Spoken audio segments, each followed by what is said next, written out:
জীবন তো অনেক কিছু শেখায়, কিন্তু সমস্যা হচ্ছে যে আমি ভুলে যাই। কোনো টেনশন নিয়ে যাইব না, ফালতু যত টেনশন আছে সব বাদ দিয়ে দিতে হবে। যেমন মনে করেন যে গতকালকে রাত্রে সেহরি না খায় ঘুমাই গেছি, তো এর সমস্যা কি জানেন? সমস্যা আছে যে অ্যালার্ম যে বাজে নাই তা না, অ্যালার্ম বাজছে, কিন্তু ওই যে ভুল করে সবসময় 2 মিনিট একটু বেশি ঘুমাইতে যায়, পরে যা সময় মতো উঠতে পারি না। তো যেই জায়গায় আমি 5টার সময় উঠতো সেই জায়গায় মনে করেন যে সকাল 6টার সময় ঘুম ভাঙছে। ব্যাস এখন যাচ্ছি চুল কাটাইতে। এই যে চুলটা একটু বড় হয়ে গেছে, সামনে ঈদ চলে আসতেছে, এই জন্য আগে ভাগে চুল কাটাই ফেলাচ্ছে যাতে পরবর্তীতে যায় সিরিয়ালে পড়ে না থাকতে হয়। গতকালকের মতো আজকেও ভালো রোদ উঠছে। রোদ্রের তাপ কম, তারপরও অত্যন্ত ঠান্ডা লাগে না। আজকে হুডি গাইতে বেরোইছি, অনেকদিন পরে ভালোই লাগতেছে। আর ইতারিতে রোদ উঠলে ঠান্ডাটা একটু কম থাকলে অনেক ভালো লাগে, আবহাওয়াটা যেমন ভালো লাগে পরিবেশটাও তেমন ভালো লাগে। আর আজকে তো একবারে কেমন একটা বসন্তের ছোঁয়া লাগতেছে, নাকে শরীরে সব জায়গায় মনটা ফুরফুরে হয়ে আছে। তাই আর কি চলে আসলাম সেলুনে, চুল কাটতে প্রায় শেষ। চুল টুল কাইটে মাত্র বেরোইলাম, কিন্তু সমস্যা হচ্ছে কি, আমি যতবার বলি যে চুলটা একটু লম্বা রাখতে, আমার মাথার চুল এত পাতলা যে মনে হয় যে আমার টাক বানায় ফেলাইছে। যাই হোক, একদিক দিয়ে মানুষ আর কি ভালোই মনে করে, ভাবে যে আর্মি কাটিং দিছে আমি ইচ্ছা করে। আরে ভাই, ইচ্ছা করে না, আমার চুলেরই এই অবস্থা, করার কিছু নাই।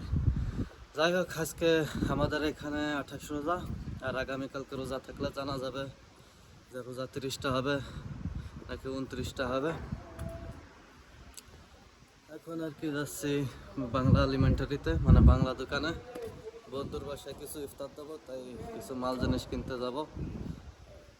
তারপরে বাদ বাকি দেখা যাক যে দিনটা আমার কেমন যায়। চুল টুল কাটায় বাসায় যায় আবার গোসল টোসল করতে হবে, এই জন্য একটু দ্রুত কাজ করার চেষ্টা করতেছি। অলরেডি 1টা বেজে গেছে, দেখা যাক সময় সাথে পারি কিনা। বাংলা দোকানের তে বাজার করে এখন আরাবিয়ান দোকানে আসছি মাংস নিতে, কারণ যে একমাত্র হালাল মাংসের সোর্স হচ্ছে এই আরাবিয়ান দোকানগুলো। এই জায়গায় টার্কি মুরগি থেকে গরুর কলিজা ভুঁড়ি এ টু জেড সব কিছু পাবেন। আর মুসলমান হলে অবশ্যই হালাল মাংস নেওয়ার চেষ্টা করবেন আরাবিয়ানদের কাছ থেকে। আমি এখন বাজার করে ফিরতেছি, তা বাজার করতে গিয়ে যদি আমি পুরনো কথা চিন্তা করে অবাক হয়ে যাচ্ছে যে মাল জিনিসের দাম কিভাবে যে বাড়তেছে কল্পনার বাইরে। এই বিগত 4 থেকে 5 বছরে মাংসর দাম প্রায় 3 ডাবল হয়ে যাচ্ছে। কারণ যে 2020 সালে আমরা মাংস কিনছি 4.5 ইউরো কেজি, আর আজকে আমি মাংস কিনে নিয়ে আসলাম 11 ইউরো কেজি। তার মানে আপনি হিসাব করে দেখেন, যদি জাস্ট আর 2 ইউরো বাড়ে, জাস্ট 2 ইউরো, জাস্ট 2 ইউরো বাড়লে একবারে 3 ডাবল হয়ে গেল মাংসের দাম। তা যেভাবে মাল জিনিসের দাম বাড়তেছে, বেতন কিন্তু সেই হারে বাড়তেছে না। এতে কিন্তু প্রত্যেকটা মানুষের, শুধু বাইরে যারা আমরা আছি তারা না, ইতালিয়ানদেরও কিন্তু এই জায়গায় জীবনযাপন করতে আস্তে আস্তে সমস্যা হয়ে যায়। হয়তো আজকে এই জিনিসটা অল্প টের পাচ্ছে মানুষ, কিন্তু ভবিষ্যতে এটা বড় ধরনের একটা ঝামেলা হয়ে দাঁড়াবে। আমি যে বলি ইতালি সুন্দর, তার কারণ কি জানেন? এই দেখেন, আপনাদের দেখায়, এটা দেখছেন যে কতগুলো বিমান যাচ্ছে, আপনি চাইলে কিন্তু এই জায়গায় গুনতে পারবেন। দেখেন এই যে যে দাগগুলা, সাদা সাদা দাগগুলা যে দেখা যাচ্ছে আকাশে, এগুলো কিন্তু প্রত্যেকটা বিমান এই জায়গাতে গেছে তার প্রমাণ। এই দেখেন যে কত সুন্দর ক্লিয়ার আকাশ, কত সুন্দর পরিষ্কার রাস্তাঘাট, কত সুন্দর পরিষ্কার। তা কিছু কিছু সৌন্দর্য আছে কি যে মানুষ ক্রিয়েট করে, আর কিছু কিছু সৌন্দর্য আছে আল্লাহর প্রদত্ত। তাই আকাশটা যায় ইউরোপের এত সুন্দর ক্লিয়ার, এটা হচ্ছে আল্লাহর প্রদত্ত, ঠিক আছে? এটা মানুষের ক্রিয়েট করা না। দেখেন কত সুন্দর।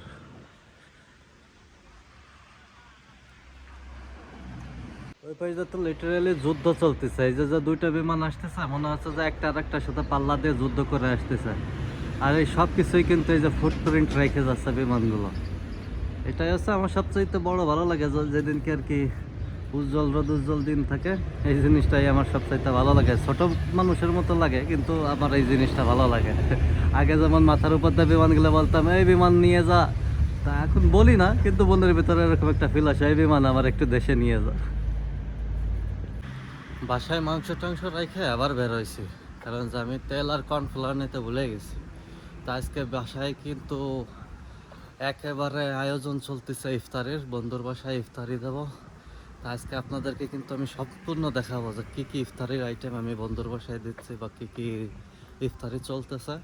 তা এখন তেল নিয়ে যায় আর কর্নফ্লাওয়ার নিয়ে ওয়াইফকে যায় একটু হেল্প করতে হবে, নয়তো হোম মিনিস্টারের একা একা তো কষ্ট হয়ে যাবে, আর দ্বিতীয়ত টাইমের ভিতরে কিন্তু পারবো না। এই জন্য দ্রুত একটু তেল নিয়ে আর কর্নফ্লাওয়ার নিয়ে বাসায় যাই, তাহলে পরে আপনাদেরকে সম্পূর্ণভাবে ভালোভাবে দেখাইতে পারবো যে কী কী আইটেম দিয়ে বন্ধুকে আর কি ইফতারি দিলাম। বন্ধু অবশ্য 2 দিন আগে আমারও ইফতারি দিয়ে গেছে, তা সেই সময় আমি ভিডিও নিতে পারিনি, কারণ যে আমি তখন ডিউটিতে ছিলাম। তা বন্ধু যদি ভিডিও দেখে তাহলে রাগ করার কিছু নাই, ঠিক আছে, কারণ যে তখন ডিউটিতে ছিলাম, এই জন্য কোনো সমস্যা নাই।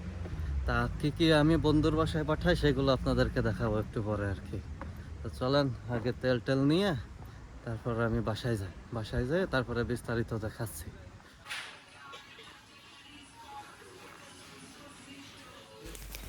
ইফতারে যদি বেগুনি পেঁয়াজি আলুর চপ যদি না থাকে তাহলে আবার কিসের ইফতার? ইফতার তো সম্পূর্ণ বৃথা। বাঙালির ইফতারে যদি আপনি সোনার হরিণটাও যদি জবাই করে দিয়ে দেন প্লেটে করে, তারপরেও কোনো কিছু একটা মিসিং থেকে যায় কলিজার ভিতরে আর টেবিলে দোনো জায়গায়। তাই এই ভাজা পোড়া হচ্ছে বাঙালির ঐতিহ্য, জন্মগতভাবে তার একটা অধিকার যে ইফতারে এই ভাজা পোড়া খাওয়া। যদি ভাজা পোড়া না থাকে তাহলে কলিজার এক কোনায় এক বিন্দু কোনো ফাঁকা থাকলেও ফাঁকা থেকে যায়, মানে মনের ভিতরে কি জানি মিচিং থেকে যায়, কি জানি খাই নাই, কি জানি খাই নাই। আর তারপরে যদি হয় আমার ওয়াইফের হাতের পেঁয়াজু, তাহলে তো কোনো কথাই নাই। সে কিন্তু লো হিটে এত সুন্দর করে ভাজি করে এই পেঁয়াজুটা, একবারে কামড় দিলে মনে করেন যে সাইডে যে লোকটা বসে থাকে সেও কিন্তু আওয়াজ শুনতে পায় কড়মড়ে কড়মড়ে করে। তা যাই হোক, আমার হোম মিনিস্টার বিদায় কিন্তু আমি প্রশংসা করতেছি না, অরিজিনালাই কিন্তু মজা লাগে। সে আমার পাশে আছে, ভয়েস দিচ্ছে, কিন্তু সে আমার দিকে তাকায় রয়েছে। আমি কিন্তু সেই ভয়ে বলতেছি না, আমি কিন্তু আগের থেকে বলে দিলাম, মানে প্রশংসা করতে হবে যদি প্রশংসার মতো হয় আর কি।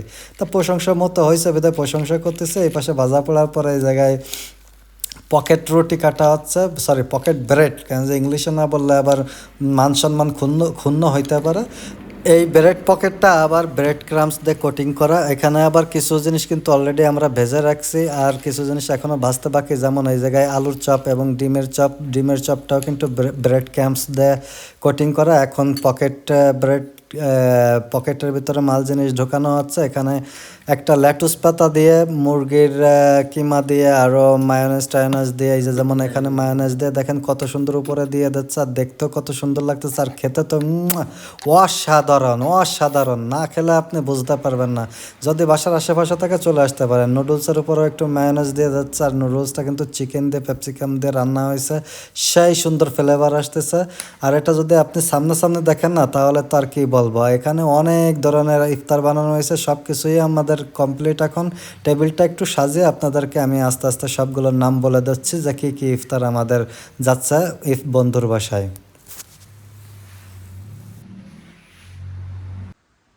ভাই সব ভাজা পোড়া বা সব প্রিপারেশন আপনাদের দেখাইতে পারি নাই, এখন আপনাদের ফুল আইটেম দেখাচ্ছি যে কি কি আছে।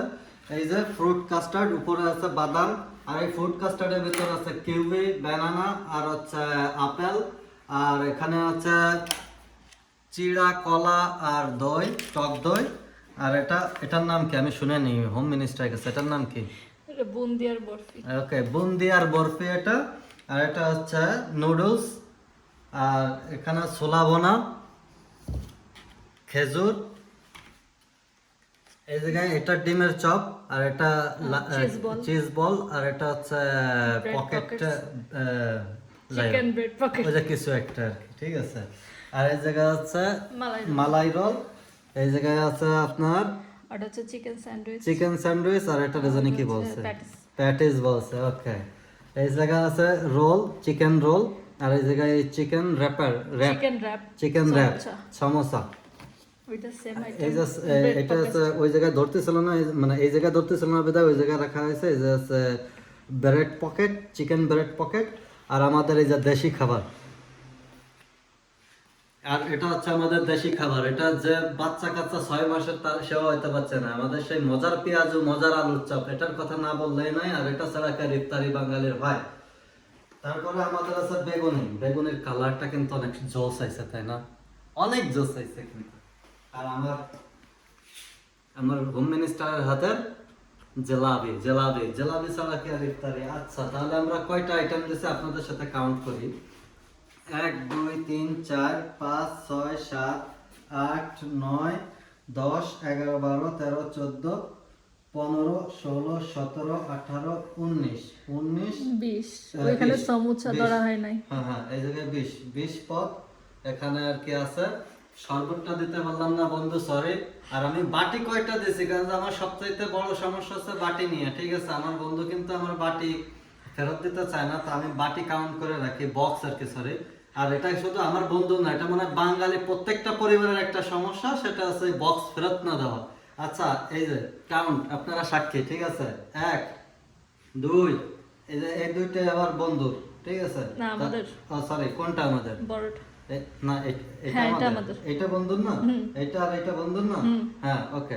তাহলে 1 2 3 4 5 6 7 8 9 10, 10টা বন্ধু ফেরত দিয়ে দিব, ঠিক আছে? তা এখন যাব এই ইফতারগুলো নিয়ে বন্ধুর বাসায় যাব। এখন বন্ধু অলরেডি ডিউটিতে আছে, বন্ধুকে ফোন দিতে হবে যাতে এগুলো দেওয়ার ব্যবস্থা করতে পারি। তারপরে বাদ বাকি কথাবার্তা হয়তো ফিরে আসে, নয়তো বন্ধুর কাছে যাওয়ার পথে আপনাদের সাথে কথা হবে।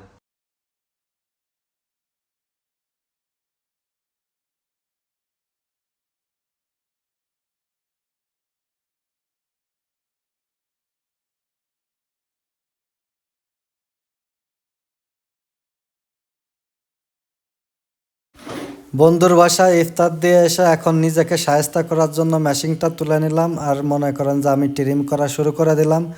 আমি ট্রিম করি নর্মালি, বিগত 3-4 বছর ধরে আমি শেভ করি না, ক্লিন শেভ, কারণ যে আমার ভালো লাগে না।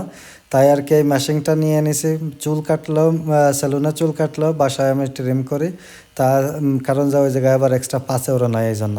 ঠিক আছে, চুল কাটতে নেয় 10 ইউরো, আর ট্রিম করতে নেয় 5 ইউরো, এই জন্য বাসায় আমি ট্রিম করি। মানে বিষয়টা সেটা না, বিষয়টা হচ্ছে যে সময়ের সাথে পারা যায় না, যে এই জায়গায় চুল কাটতে গেলে অনেক সময় সিরিয়ালতে দাঁড়ায় থাকতে হয়। বিদেশের ব্যস্ততার কাছে এই সময়টা অনেক গুরুত্বপূর্ণ হয়ে যায়, এই জন্য প্রত্যেকবার সেলুনে যায় শেভ করা যায় না, বাসায় ট্রিম করতে হয়। এখন প্রায় ইফতারের টাইম চলে আসছে, এই জন্য ইফতারটা করে নিরিবিলি আজকের ব্লগ এখানেই শেষ করতেছি। ইনশাল্লাহ দেখা হবে আগামীকালকে নতুন কোনো কিছু নিয়ে, নতুন কোনো অভিজ্ঞতা নিয়ে। অবশ্যই চ্যানেলটাকে সাবস্ক্রাইব করে গ্রো করতে সাহায্য করবেন। আল্লাহ হাফেজ।